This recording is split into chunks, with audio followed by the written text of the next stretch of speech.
Phnom Penh, the vividly ascending city of Cambodia, has been illuminating relentlessly despite the variations of life aspects being seen from one person to another.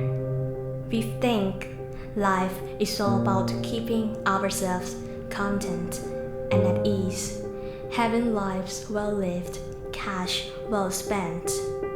In the world we youngsters reside in, nothing matters besides a life with modernity.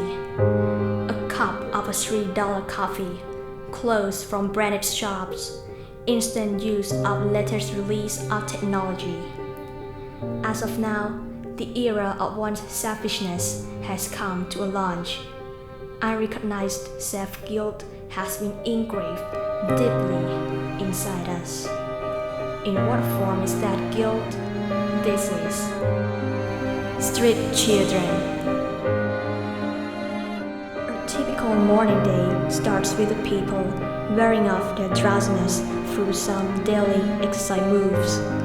There, besides our refreshing beginning of the new day, stands a kid with worn-out clothes who has been mostly wandering his life on the streets of Phnom Penh.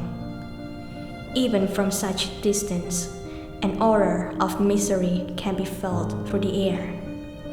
Sorrow can be seen through his pupils as he tightly grips onto bags of corn kernels and lotus in his hands.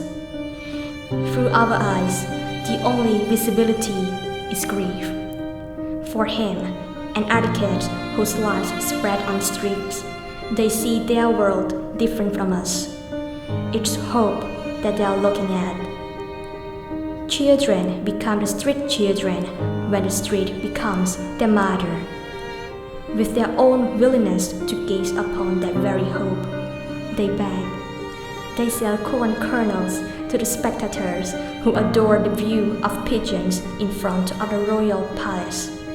Some people would buy from them, while some wouldn't.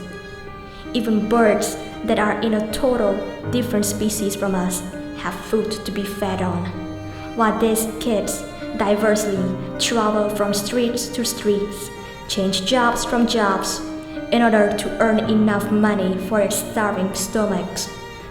In Phnom Penh alone, the street children have been estimated to be 972 in total. 972 innocent lives that deserve more than they have nowadays.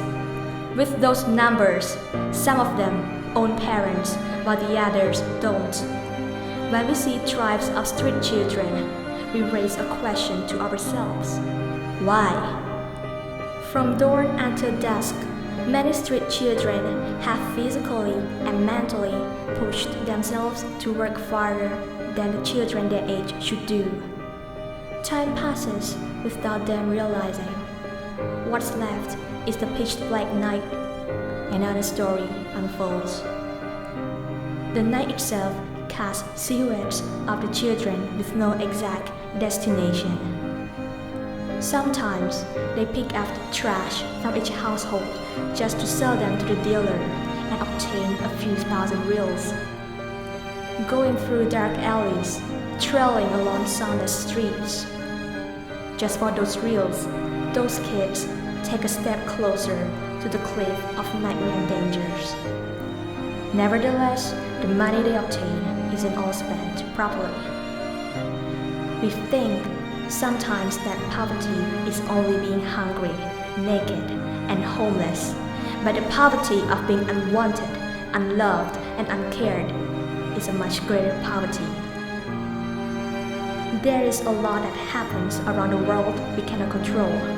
We cannot stop earthquakes, we cannot prevent droughts, and we cannot prevent all conflict. But when we know the hungry, the homeless, and the sick exist, then we can help.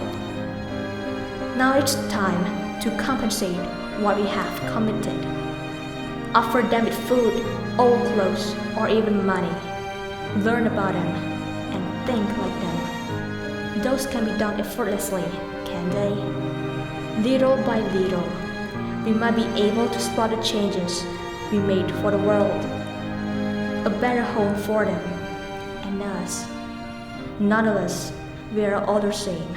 Street kids or not, we are all humans who strive for the best in this balanced world.